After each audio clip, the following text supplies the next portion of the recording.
The world is full of good people who make bad choices. Unfortunately for many, those bad choices or set of bad choices led to incarceration and a lifetime of barriers, including those in the workforce. We know that the Latinx and African American communities are disproportionately impacted by our criminal justice system.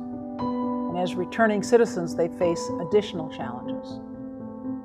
The unemployment rate for those who've been incarcerated in prisons is 27%. In the first year, it's as high as 50%.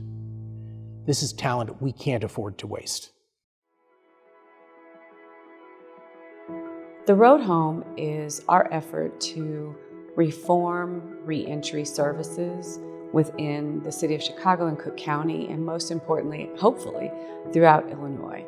The Chicago Cook Workforce Partnership has always served returning citizens, but the Road Home provided a specific program to meet their needs. Whereas other services at the city and the state level seek to connect returning residents to job opportunities, this reentry initiative is unique in that it calls on more employers to do their part to help our residents succeed. When I was locked up, there was no clear pathway. I think there's services that are available right now, but I think they need to be, it just needs a little kick in the butt, is the way you could say it. I was hired not because of my lived experience, as they call it. There was nothing special about my lived experience. It cost me 29 dreadful years of my life. I'm just humbled at the fact that I can take such a difficult period of time in my life, use it to help make the reentry system in Illinois a better one. And most importantly, to change the lives and the futures of so many men and women for decades to come. Anybody who needs employment in here, call that number, we're gonna get you together. There's a work ethic that you develop when you're on the inside. And I just think people need to know that when people come home after being incarcerated, that their desire is just like anyone else's, to re-enter the workforce with dignity, to be paid a livable wage, and also to be treated like any other human being. My job as a reentry navigator is I am going into the jail, I'm going into IDOC, and I'm gonna select these 150 people and be able to sit down and talk to them and understand where it is they're coming from, because I've been through the same thing. We're gonna walk them from pre-release all the way through to career level employment and secondary education. Whatever it takes, whatever barriers there are to a successful future and a successful life, we are here to remove that. I remember while I was away, every day I would spend some time thinking and dreaming about what it would like to be released. And certainly being gainfully employed was a major part of that, being able to take care of my family and my responsibilities.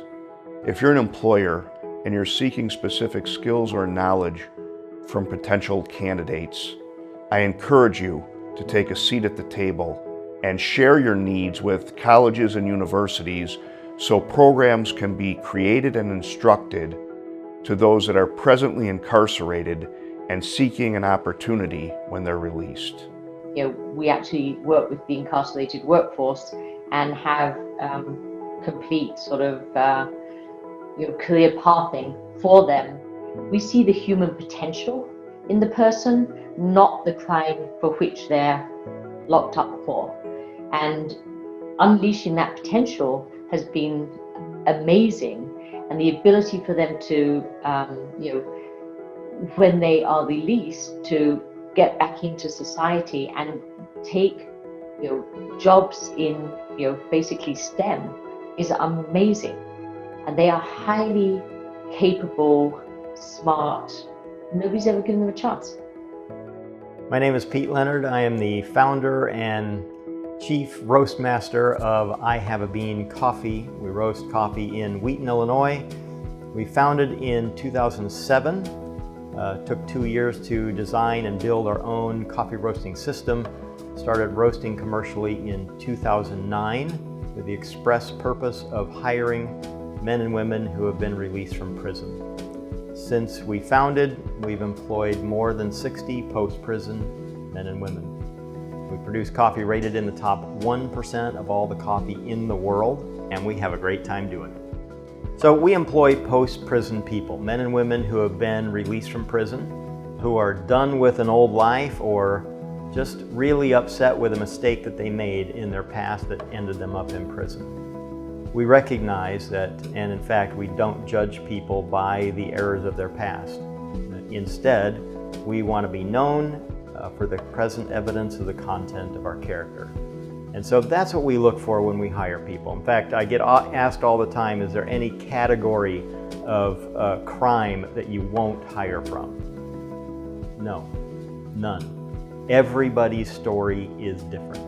We listen to people, we listen to the individual story and assess where that person is on their journey from a past life to a new life and make a hiring decision based on that.